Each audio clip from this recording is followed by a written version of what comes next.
Good morning students. Introduction के बाद अब हम अपना नेक्स्ट एक्सरसाइज स्टार्ट करेंगे। एक्सरसाइज 4.1 क्वेश्चन नंबर 1 है, check whether the following equations are quadratic equation. तो आपको बताना, इसमें कुछ क्वेश्चन दिए हुए हैं, इक्वेशन दिए हुए हैं, आपको बताना है कि क्वाड्रेटिक इक्वेशन है या नहीं। क्वाड्रेटिक इक्वेशन है या नहीं वो बताने के लिए सबसे क्या किससे हमको इसको कंपेयर करना है, इसके स्टैंडर्ड फॉर्म से, x square plus b x plus c equal to zero, जहाँ a not equal to zero होता है। तो हमें कुछ इक्वेशन दिए, उनको सॉल्व करना है, हमको बताना है कि वो क्वाड्रेटिक इक्वेशन है या नहीं। अगर ये उसके स्टैंडर्ड फॉर्म में आ जाता है तो क्वाड्रेटिक इक्वेशन है, अगर स्टैंडर्ड फॉर्म में नहीं आता है तो नहीं है। तो सबसे पहले इसको सॉल्व कर लेते हैं। एक्स प्लस वन का स्क्वायर दिया है तो x square plus 2x 2 into x plus equal to 1 का स्क्वायर, यहाँ पे 2x माइनस 6। इसको सॉल्व करेंगे, x square plus 2x plus 1 equal to 2x minus 6। इधर इस साइड जितने भी टर्म है उनको एक साइड ले आते हैं। X square plus 2x plus 1 minus 2x plus 6 equal to 0। ये प्लस ये माइनस एक्स स्क्वायर, इन दोनों को सॉल्व करेंगे 7 इक्वल टू 0। आप देख सकते हैं यहाँ पे हमको कंडीशन क्या है इसकी कि ये क्या होना चाहिए, एक टर्म इसका स्क्वायर में होना चाहिए, यहाँ पे एक्स स्क्वायर है। और दूसरी कंडीशन क्या है कि ए नॉट इक्वल टू जीरो होना चाहिए, मतलब इसके साथ जो कोएफिशिएंट हो वो जीरो के बराबर नहीं होना चाहिए। तो आपको सीधा सीधा पता चला इसमें एक्स की टर्म नहीं है, एक्स की टर्म नहीं है, x square plus 0x plus 7 x की टर्म नहीं है, मतलब उसकी प्लेस पे क्या है, जीरो है। तो हम इसको ऐसे लिख सकते हैं। तो आप सीधा सीधा देख सकते हैं हमको जो कंडीशन दी है सारी की सारी सेटिस्फाइड हो रही है। यहाँ पे क्या है, एक्स स्क्वायर है, मतलब स्क्वायर के टर्म में होना चाहिए, वो भी है। इसका जिसका जो कोएफिशिएंट यहाँ पे कुछ नहीं है, मतलब 1 है, वो जीरो नहीं होना चाहिए, यहाँ पे 1 है। और ये इक्वल टू में जीरो है। तो हम यहाँ पे इसको क्या बोल सकते हैं, hence it is a quadratic equation. So जितने भी क्वेश्चन दिए हुए हैं इसको आपको इसी तरीके से सॉल्व करना है। मैं सिर्फ एक और क्वेश्चन आपको सॉल्व करके दिखाऊंगी। तो मैं क्वेश्चन नंबर 6 आपको सॉल्व करके दिखाती हूँ, ठीक है। ये रहा आपका इक्वेशन, क्या दिया हुआ है, एक्स प्लस 3 का cube equal to 2x square minus 1। तो इसको सॉल्व करते हैं। सबसे पहले एक क्यूब का फॉर्मूला आपको पता होना चाहिए, क्या होता है, a cube plus b cube plus 3a square b plus 3ab square. तो इसको सॉल्व कर लेते हैं। एक्स का cube plus 2 cube plus 3x square 2 plus 3x 2 का स्क्वायर, इसको सॉल्व करेंगे तो क्या आएगा, 2x का स्क्वायर माइनस 2x, राइट। अब इसको सॉल्व कर लेते हैं अच्छे से। X cube plus 8 plus 6x square plus 12x equal to 2x cube minus 2x। जितने भी टर्म है इसको इस साइड ले आते हैं, cube plus 8 plus 6 square plus 12x minus 2x square plus 2x equal to 0 minus x cube, ये इससे माइनस हुआ, प्लस 6 स्क्वायर प्लस 14x, ये 12x, ये 2x, 14x plus 8 equal to 0। सबसे पहले आप इसको देखते ही बता सकते हैं ये क्वाड्रेटिक इक्वेशन है या नहीं। आपको पता है सीधी सीधी बात, इसके स्टैंडर्ड फॉर्म में क्या होता है, स्क्वायर में होना चाहिए एक टर्म। तो आपको यहाँ पे इसका हाईएस्ट पावर क्या दिख रहा है, यहाँ पे क्यूब दिख रहा है। तो क्यूब दिख रहा है मतलब यहाँ पे क्यूब है, तो आपको सीधा सीधा ये क्वाड्रेटिक फॉर्म नहीं होता है, ठीक है। आपको सॉल्व करेंगे, इसको सॉल्व कर सकते हैं, आपको बता सकते हैं, सीधे पता चला इसका हाईएस्ट पावर कितना आ रहा है, 3 आ रहा है, जबकि हमको क्या चाहिए, 2 चाहिए। तो आपको ये सीधा सीधा लिख सकते हैं, hence it is not a quadratic equation, right. जितने भी क्वेश्चन है आपको इक्वेशन दिए हुए हैं, आपको अच्छे से सॉल्व करना है। एक मैंने क्यूब का बता दिया है, एक स्क्वायर का बता दिया है, बाकी के आपको खुद से सॉल्व करके देखने हैं क्वाड्रेटिक इक्वेशन है या नहीं। अब आते हैं हमारे सेकंड क्वेश्चन पे। सो क्वेश्चन नंबर 2, इसको लिखा नहीं है मैंने, आपको सीधा सीधा आपको दिखा देते हैं बुक में क्या लिखा हुआ है। Represent the following situations in the form of quadratic equation. इसमें क्या बोला है कि हमें कुछ क्वाड्रेटिक सिचुएशन दी हुई है, क्वेश्चन के तौर पे सिचुएशन दी हुई, आपको उसका क्या बनाना है, क्वाड्रेटिक इक्वेशन बनाना है। सॉल्व नहीं करना है, सिर्फ आपको उसका क्वाड्रेटिक इक्वेशन बनाना है। फर्स्ट क्वेश्चन आपको पता चल गया, मैंने ये सॉल्व किया था और ये सॉल्व किया था, बाकी आपको खुद से सॉल्व करने हैं। अब आते हैं हमारे सेकंड क्वेश्चन पे। सिचुएशन हम लोग अच्छे से पढ़ेंगे, उसके बाद हम उसका क्वाड्रेटिक इक्वेशन बनाएंगे। तो सबसे पहले क्या लिखा हुआ है, the area of rectangular plot is 528 metre square, the length of the plot in metres in a one more than twice is breadth, we need to find the length and breadth of the plot. तो सबसे पहले क्या दिया हुआ है, the area of rectangular plot, एक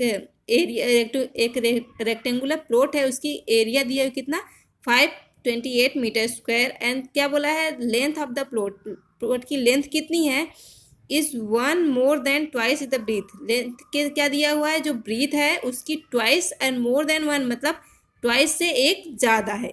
we need to find the length and breadth of the plot, हमको क्या निकालना है, लेंथ और ब्रीथ निकालना है। तो सबसे पहले हम क्या करते हैं, आपको पता है कि जो चीज़ हमको निकालनी रहती है उसको हम क्या करते हैं, लेट कर लेते हैं। तो हम इसको चलो सॉल्व करते हैं।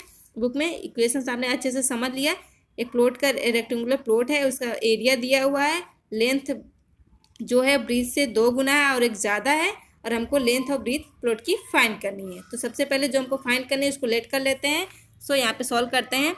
Let the length of the rectangle be x and breadth क्या है, वाई है। तो सबसे पहले क्या बोला है हमारा, इसको सॉल्व करेंगे।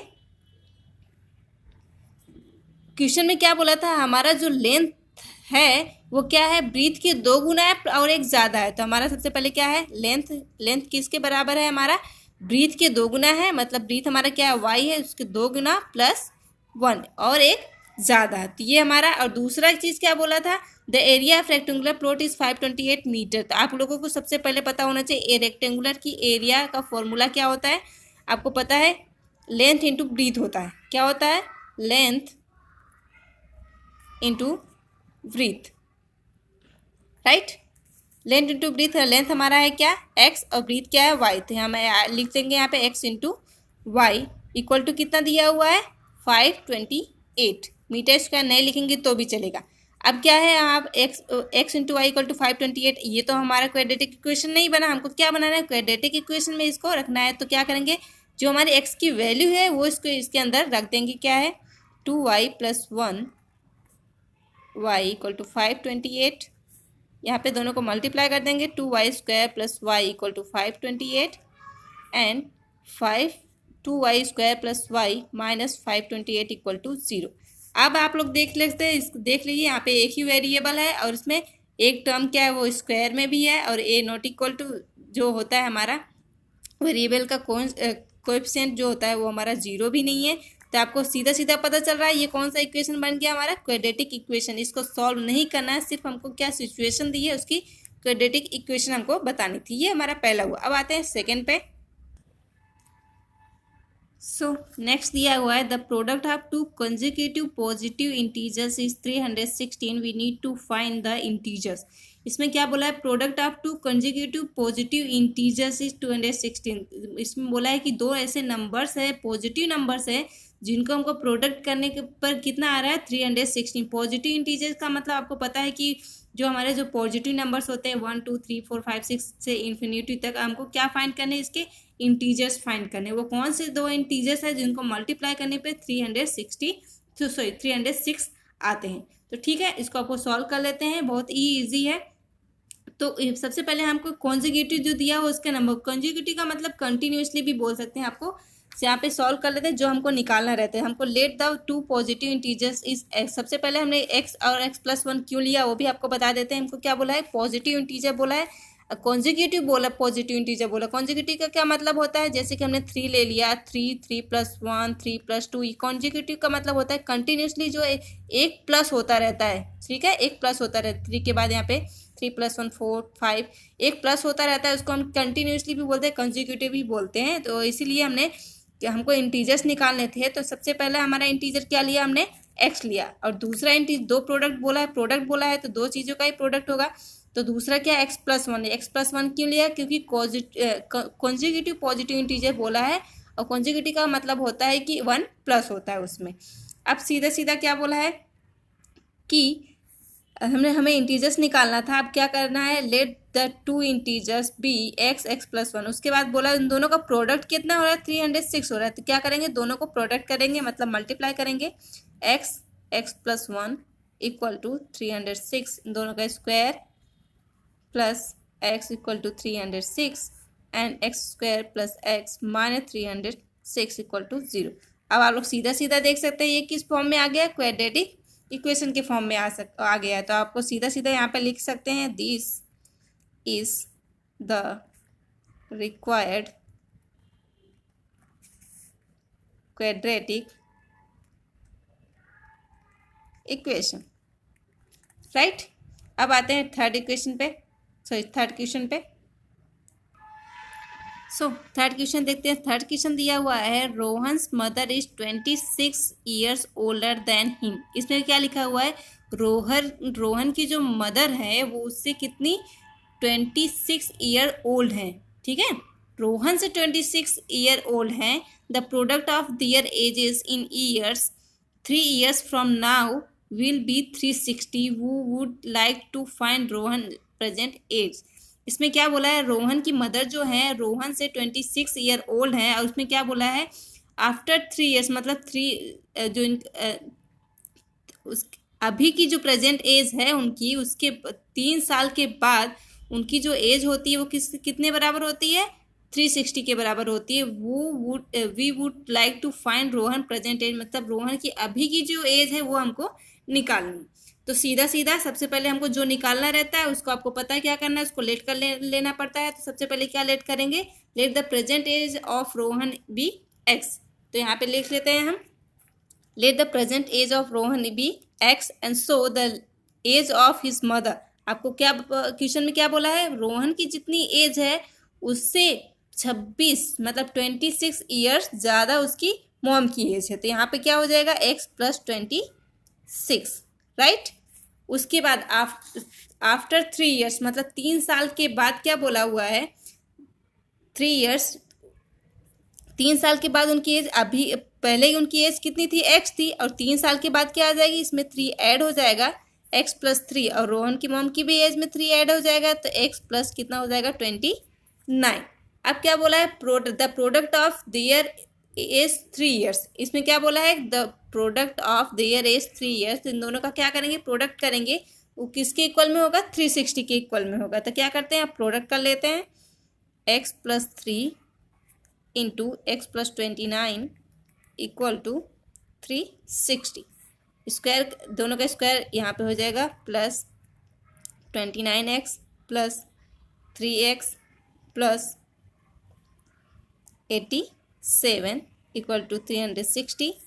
एक्स स्क्वायर प्लस, इन दोनों को ऐड कर लेंगे, 32x plus 87 equal to 360।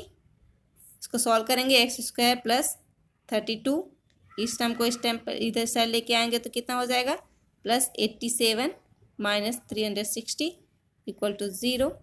Then x square plus 32x plus, इन दोनों को माइनस करेंगे आएगा माइनस 273 इक्वल टू 0।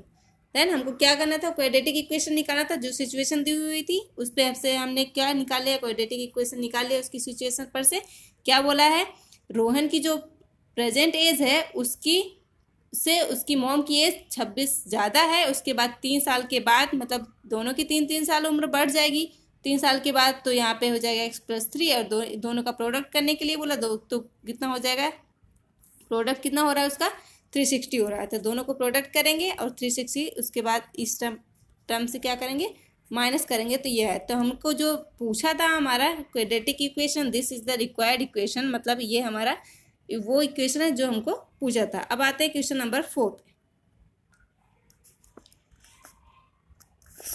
फोर्थ दिया हुआ, अ train travel a distance of 480 kilometre of at a uniform speed. If the speed has been 8 kilometers per hour less than, it would have to taken 3 hours more to cover the same distance. We need to find the speed of the train. इसमें सबसे पहले हमको क्या पता चल गया है कि हमको इस ट्रेन की क्या फाइंड करनी है, स्पीड फाइंड करनी है। अब हमको सिचुएशन को अच्छे से ध्यान से पढ़ना है और बताना है कि इसके इक्वेशंस बनेंगे कैसे। सबसे पहले लिखा हुआ है, अ train travel a distance of 480 kilometre at a uniform speed. एक ट्रेन है वो ट्रेवल कर रही है, ठीक है, वो एक ट्रेन है वो ट्रेवल कर रही है 480 किलोमीटर स्पीड से, एक यूनिफॉर्म स्पीड से वो ट्रेवल कर रही है। ठीक है, सबसे पहले यही दिया हुआ है। उसके बाद क्या लिखा, if the speed has been 8 kilometre per hour less, अगर हम बोला है अगर हम ट्रेन की स्पीड को 8 किलोमीटर हर घंटे के लिए 8 किलोमीटर लेस कर दे, मतलब कम कर दे, then it would be taken 3 hours more to cover the same distance.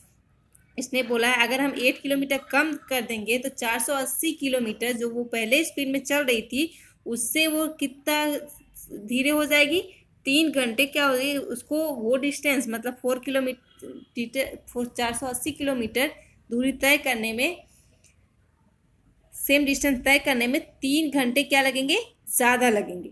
उसके बाद आपको समझ में आया क्या लिखा हुआ है, एक ट्रेन है वो 480 किलोमीटर की स्पीड से चल रही है, अगर हम उसकी स्पीड 8 घंटे पर आवर कम कर देंगे तो वो 3 घंटे ज़्यादा लगी वही 480 किलोमीटर की सेम डिस्टेंस की दूरी तय करने में। तो हमको क्या फाइंड करना है, स्पीड फाइंड करना है। तो सबसे पहले क्या जो हमको फाइंड करना रहता है उसको ले लेते हैं। तो सबसे पहले क्या करते हैं, let the uniform speed x kilometre per our, uniform speed क्या है, x किलोमीटर पर आवर। उसके बाद टाइम क्या बोला है उसने, टाइम का फॉर्मूला क्या होता है, टाइम इक्वल टू होता है distance upon speed, distance upon speed. तो सबसे पहले हम इसका टाइम निकाल लेते हैं। यहाँ पे टाइम इक्वल टू क्या हो रहा है, डिस्टेंस क्या है हमारा 480, उसके बाद हमने स्पीड क्या ली है इसकी x ली है, वो टाइम किस में आएगा, आवर में आएगा। उसके बाद ये फर्स्ट केस के लिए था, जब वो एक यूनिफॉर्म स्पीड पे वो ट्रेन चल रही थी तब हमको कितना टाइम लग रहा था, 480 डिवाइड बाई x आवर। अब हम सेकेंड केस के लिए लिख लें, केस सेकेंड में क्या बोला है, अगर हम उस ट्रेन की स्पीड कितनी कम कर देंगे, 8 किलोमीटर पर आवर कम कर देंगे। लिख लेते हैं यहाँ पे स्पीड इक्वल टू कितनी कम करनी है, ये हमारा उसका स्पीड है, उसमें कितनी कम करना है, 8 किलोमीटर पर आवर्स की स्पीड कम करनी है, राइट। उसके बाद अब उसको कितना टाइम लग रहा है, उसको पहले जो टाइम लग रहा था उससे 3 घंटे ज़्यादा टाइम लग रहा है। तो यहाँ पे लिख लेंगे हम 480 अपॉन x प्लस 3, ठीक है, 3 घंटे पहले से ज़्यादा लग रहे हैं। अब क्या करेंगे, हमारा जो फॉर्मूला है टाइम का फॉर्मूला है उसमें क्या करेंगे, इसकी जो हमने निकाला है स्पीड टाइम उसकी वैल्यू रखेंगे वहाँ पे और उसको सॉल्व करके उसको क्वाड्रेटिक इक्वेशन बनाएंगे। तो देखते हैं यहाँ पे फॉर्मूला क्या है हमारा, speed into time equal to distance, ठीक है। तो स्पीड क्या रखेंगे, हमको निकालना किसका है, जब हमारा ट्रेन जो है वो 8 घंटे उसकी जो स्पीड होती है वो 8 किलोमीटर कम कर देते हैं तब ट्रेन की स्पीड क्या होगी वो हमको निकालनी है। तो हमको सेकेंड केस की सारी कंडीशंस लेंगे। यहाँ पे टाइम कितनी होगी, 480 divide by x 3 equal to 480, ये होल, ये यूनिफॉर्म स्पीड का है, डिस्टेंस कितना दिया हुआ है, ये 480। अब इसको हम सॉल्व कर लेंगे। यहाँ पे 480 x upon x plus 3x minus 3840 divide by x minus 24 equal to 480, x cut गया, यहाँ पे आएगा 3x minus 3840 upon x equal to 480, और इधर का 480 है माइनस 480, इधर जाएगा प्लस 24, ये प्लस और ये माइनस, इन दोनों का कर देंगे 3x का स्क्वायर माइनस 3840 इक्वल टू 24। इसको सॉल्व करेंगे तो क्या हो जाएगा, सॉरी यहाँ पे पूरे में ये x, राइट। इसको सॉल्व करेंगे 3x square minus 3840 equal to 24x, इसके टर्म को इस साइड लेके आएंगे, 3x square minus 24x minus 3840 equal to 0। आप देख सकते हैं ये सीधा से सीधा किस फॉर्म में ठीक है, ये हमारा क्वाड्रेटिक इक्वेशन तो बन रहा है, पर इसको अगर हम और शॉर्ट कर सकते हैं तो और अच्छी बात है। जैसे कि आप देख सकते हैं 324 के टेबल में 3 से 24 भी डिवाइड होगा और ये भी डिवाइड होगा, तो हम यहाँ पे इसको क्या करेंगे, डिवाइड कर देंगे, कॉमा ले लेंगे, 3x² माइनस 8x माइनस 1 2 8 को डिवाइड करेंगे तो इतना आएगा इक्वल टू 0। तो यहाँ पे हो जाएगा x² minus 8x minus 1280 equal to 0। ये हुआ हमारा क्वाड्रेटिक इक्वेशन। आपको जो हमारी सिचुएशन दी हुई थी उस हिसाब से हमने इसको सॉल्व किया हुआ है, तो हमारा क्वाड्रेटिक इक्वेशन ये आया। तो यहाँ पे हम लिख सकते हैं, क्या लिख सकते हैं, this is the required quadratic equation, right. यहाँ पर आपका एक्सरसाइज 4.1 खत्म होता है। आगे का एक्सरसाइज 4.2 हमको नहीं करना है आपके न्यू सिलेबस के अकॉर्डिंग, तो हम आपका नेक्स्ट एक्सरसाइज 4.3 नेक्स्ट वीडियो में स्टार्ट करेंगे।